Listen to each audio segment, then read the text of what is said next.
बिस्मिल्लाहिर्रहमानिर्रहीम। मैं हूँ राजा ब्राउलॉक में नाज एडवोकेट और आप देख रहे हैं मेरा AB news digital channel Facebook और यूट्यूब पे। नाज़रीन, आज कुछ दिनों बाद आपसे मुलाकात हो रही है।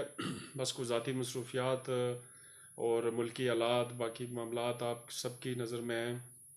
मैं आज एक बहुत कश्मीरियों के लिए एक बड़ी दुखद खबर है। कुछ दिन चुके हम पाकिस्तान की सूरत हाल में और पूरी कौम जो है ना वो बड़ी दिलखराश वाक़यात और अफसोसनाक वाक़यात पाकिस्तान की जो सियासत और पाकिस्तान के मामलात में थे उसमें जहनी तौर पे एक तकसीम थी। लेकिन इस दौरान यासीन मलिक का मामला, आज़ाद कश्मीर के एक अजीम हुर्रियत पसंद लीडर यासीन मलिक जो कश्मीर की जो नई तहरीक है मकबूल पर शहीद के बाद उसके जो बानियों में उनका शुमार होता है। नाजरीन, उनका मुकदमा इस दौरान चूँकि पिछले साल इंडिया की जो नेशनल इन्वेस्टिगेशन एजेंसी थी उसने NIA ने जो है ना वो पिछले साल एक मुकदमा बनाया उन पे और उस मुकदमे में जो है ना उनको उम्र कैद की सज़ा हुई। और अब जो है रिसेंट सूरत हाल ये हुई है कि हिंदुस्तान को भी पता है कि पाकिस्तान जो कश्मीरों का वकील है वो चूँकि अपने मामलात में फंसा हुआ है, अपने जो है ना वो इक़्तिदार और इलेक्शन की खेल खेल रही है।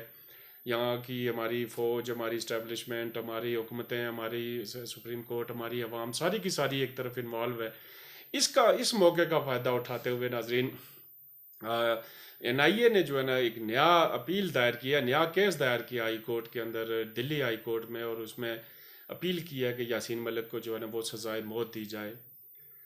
ये जब 2-3 दिन पहले जिस दिन पेशी हुई यासीन उसका जो नोटिस जारी हुआ और फिर हाई कोर्ट ने जो है ना वो उस पर यासीन मलिक के केस पर बात की। उसमें हाई कोर्ट का एक बेंच था जिसमें जस्टिस सिद्धार्थ जो है ना वो और जस्टिस यशवंत सिंह थे। 2 रुकनी बेंच था हाई कोर्ट का जिसने समाअत की। हुकूमत की तरफ से यासीन मलिक की तरफ से कोई वकील या कोई उनका कौंसल पेश नहीं हुआ। हुकूमत की तरफ से एडवोकेट जनरल जो वहाँ का सोलिसिटर जनरल होता है वो तुषार मेहता वो पेश हुआ। और तुषार मेहता ने यासीन मलिक की अदम मौजूदगी में ये इस बात का कहा जी कि चूँकि यासीन मलिक पर मुल्क को दोलख्त करने का इल्ज़ाम है, मुल्क को, देश को जो है ना वो तकसीम करने का इल्ज़ाम और उसके खिलाफ तहरीक चलाने का केस है जो रेयरस्ट ऑफ रेयर के ज़मरे में आता है। ऐसे में कोई भी दहशतगर्द मुल्क में जो है वो कार्रवाई करके चला जाएगा और बच जाएगा। तो ऐसी सूरत हाल में जो है ना वो हमारा मुल्क जो है महफूज नहीं है, इसलिए यासीन मलिक को जो है ना वो सज़ाए मौत दी जाए। मेहता ने ये भी कहा कि यासीन मलिक चूँकि दहशतगर्द एक्टिविटीज़ में मुलव्वस रहा, यासीन मलिक को जो है ना 1 साल पहले कोर्ट ने अपनी सफाई का मौका दिया, लेकिन यासीन मलिक ने ना तो कोई कौंसल पेश किया, ना वकील पेश किया, ना मुकदमा लड़ा, और बल्कि उसकी खामोशी उसके जो है ना वो उसने अपने गुनाह को कबूल किया। इसके बावजूद जो है वो NIA ने सज़ाए मौत के केस को उम्र कैद का फ़ैसला सुनाया था जो गलत था। इसलिए यासीन मलिक को सज़ाए मौत का वो किया जाए, उसका फ़ैसला किया जाए, क्योंकि ये केस इंतहाई अहम नौइयत का है और हिंदुस्तान के अंदर ये पहला इस नौइयत का केस है जो अदालतों में आया और वो सज़ाए मौत का मुस्तहिक है। यासीन मलिक पर श्रीनगर में मेहता ने कोर्ट को बताया कि श्रीनगर में 4 भारतीय फ़ौजियों के कत्ल का मुकदमा है। साबिक़ वज़ीर दाखिला महबूबा मुफ्ती सॉरी उसकी राबिया सईद जो है, मुफ्ती सईद की बेटी, साबिक़ वज़ीर दाखिला जो थे इंडिया के, उनकी बेटी राबिया सईद का अगवा जो मौजूदा महबूबा मुफ्ती हैं उनकी बहन है वो, उनके अगवा का केस का मुकदमा और दहशत गर्दों को फंडिंग मुहैया करने का मुकदमा।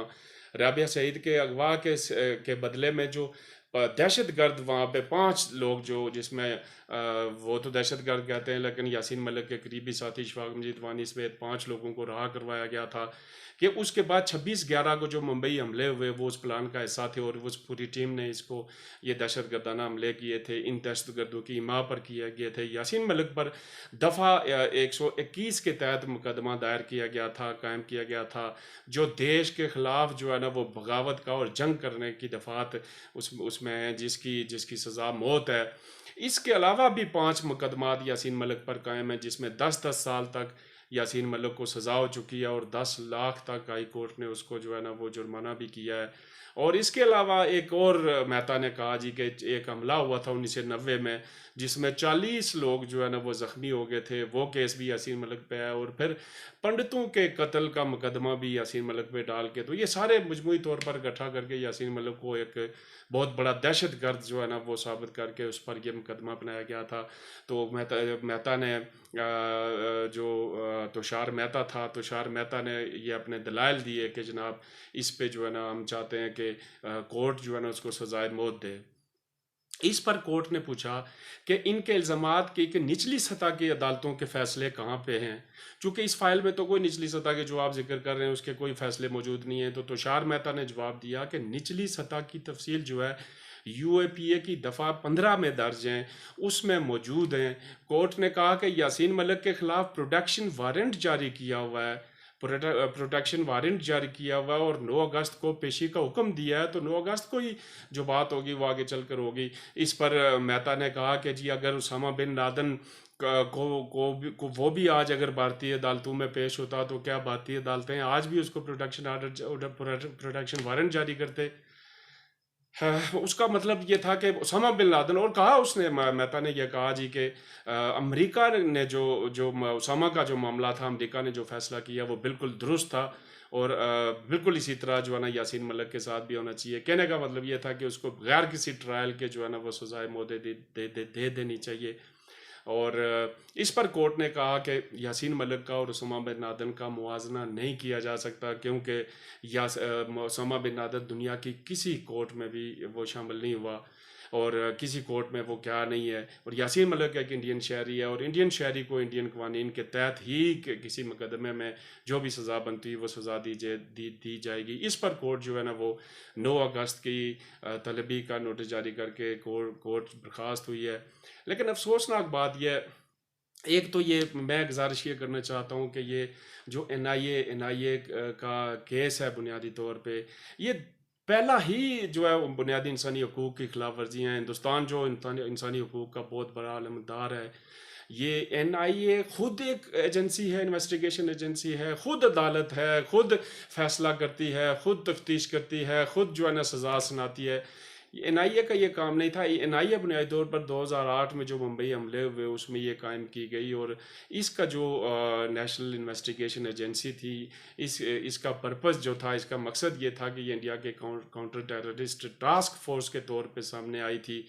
इसका काम सिर्फ टेररिस्ट एक्टिविटीज़ को जो है ना वो रोकना था और टेररिस्ट एक्टिविटीज़ रोकने के साथ साथ इंटरनेशनल माफिया को ट्रैक करना था, ड्रग सिंडिकेट था इसके, उसमें ह्यूमन ट्रैकिंग था, इसमें ये सारी चीज़ें इसके मामले में आती थी। यासीन मलिक एक पॉलिटिकल पर्सन था, एक APHC हुर्रियत कॉन्फ्रेंस का एक अहम तरीन था और जो 98 में जम्मू कश्मीर लिबरेशन फ्रंट ने जो शुरू की थी मसल्ला जदोजहद, उसको यासीन मलिक ने एक इंटरनेशनल जो है ना वो टेबल टॉक के बाद जो है ना उसको तर्क करके उसने हिंदुस्तान के साथ सियासी जो है ना महाज पे बात करके, सफारती महाज पे बात करके मसला कश्मीर के हल के सिलसिले में कोशिश करनी थी। लेकिन जब यासीन मलिक ये सब कुछ छोड़ चुका था और फिर जो केस था नाज़रीन, में एक केस की तरफ मैं बहुत अहम तरीन, चूँकि मैं उस दौर में भी यासीन मलिक और पूरी मूवमेंट के साथ मेरी थोड़ी बहुत लिंक था, मैं वास्ता था। जो वज़ीर दाखिला मुफ्ती सईद की जो बेटी का अगवा हुआ था 1992 में, वो उसकी बेटी का जो अगवा हुआ था राबिया सईद का, वो बुनियादी तौर पर अगवा नहीं था।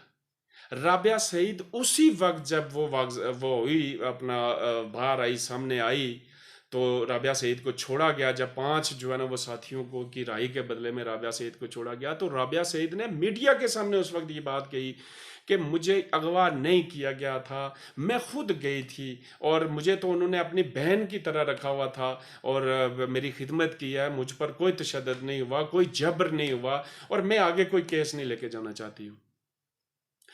राबिया सईद का यह बयान कि मुझे अगवा नहीं किया गया था, आज उठ के तो ये कई सालों के बाद जो है ना उसको एक अगवा का एक मुकदमा बना के उस यासीन मलिक को उसको ज़ेर ताब करने के लिए। और फिर अभी जो महबूबा मुफ्ती का रिसेंट जो कल उसका स्टेटमेंट आया, महबूबा मुफ्ती ने भी अपील की है कि यासीन मलिक के मामले में नज़रसानी की जाए उसके केस के मामले में। और महबूबा मुफ्ती ने यहाँ तक भी कहा कि अगर हिंदुस्तान के अंदर उसके वज़ीर-ए-आज़म के कातिलों को भी माफ़ कर दिया जाता है तो यासीन मलिक का कोई इतना बड़ा मुकदमा नहीं है, उसको भी नज़रसानी की जाए सजाए मौत के केस में। लेकिन हिंदुस्तान चूंकि इस पर वो मोदी की एक प्लान है, बुनियादी प्लान मोदी का यह है कि वो इलेक्शन जीतना चाहता है।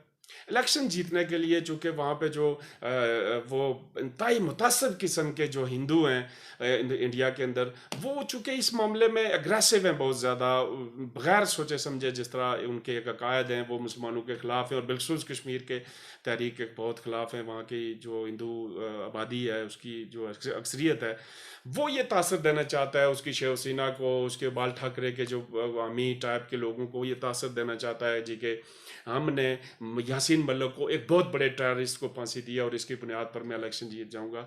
ये पहली बात यह है कि ये भूल जाए कि यासीन मलिक जैसे आदमी को आज के इंटरनेशनल दौर में, आज के जो मीडिया के दौर में, सोशल मीडिया के दौर में यासीन मलिक को फांसी दे पाएगा क्या? हिंदुस्तान की अदालतों को इंसाफ नज़र नहीं आएगा कि इंसाफ क्या बनता है?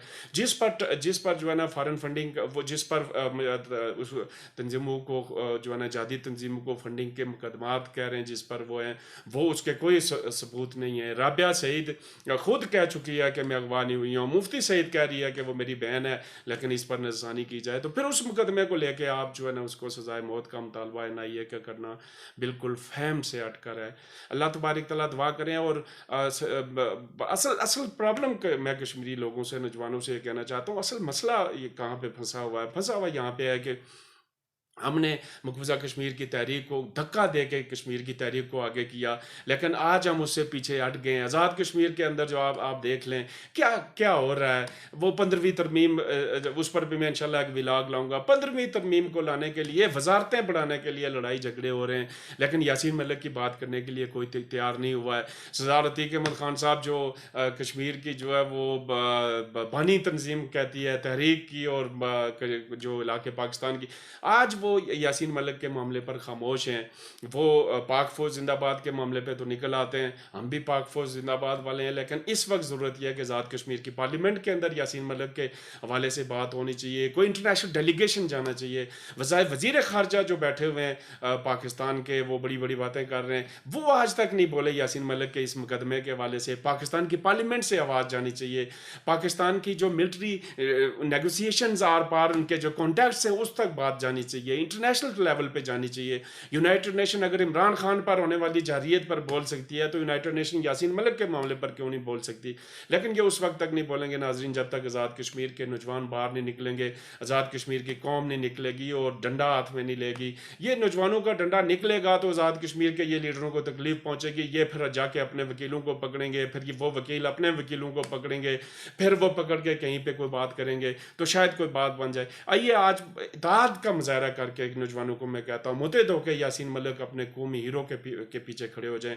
हमें इमरान खान का भी दुख है और इमरान खान के साथ भी खड़े हैं, लेकिन इस वक्त हमें ज़रूरत इस बात की है कि हम यासीन मलिक के साथ खड़े हों और इंटरनेशनल सतह पे उसके खिलाफ होने वाली इन साजिशों का मुकाबला करें, ताकि अभी 9 अगस्त है, 9 अगस्त तक बड़ा टाइम पड़ा हुआ है पाकिस्तान के पास भी, हुकूमत के पास भी, हमारे वकीलों के पास भी और आज़ाद कश्मीर की लीडरशिप के पास भी, इंटरनेशनल कम्युनिटी के पास भी कि 9 अगस्त तक इंडिया को मजबूर किया जाए कि यासीन मलिक को रहा कर दिया जाए।